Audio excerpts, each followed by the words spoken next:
xalayto arooska Natasha si qurux badan buu ugu dhacay laakiin maxay kugu taalaa qaybtii hore ee arooska Ismaaciil Aarka iyo baashita qalin la iyo qaybtii dambena naama iyo dayax iyo xashitay ninkii la oranayay Ali Saki iyo wiilkii kale way u shidnayd bahashu markii intaysan fanaaniin soo galin kuwii yaa i wacday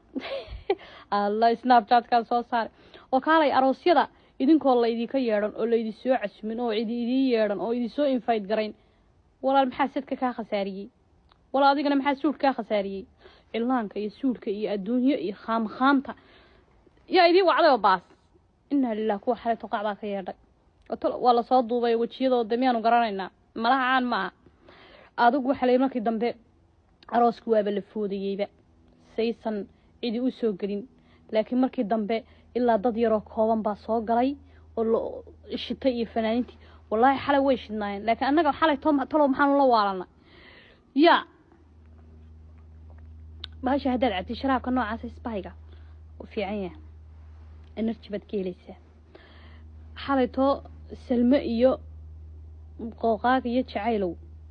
toos baan u waalanay ka waran ayaguna xilligan ay hurdaan garuucdu ahaatay yeelko caawana Ismaaciil Aarka uu noqday Muqdisho ku noqday kulligood si dhakhso ah bay u wada noqonayaan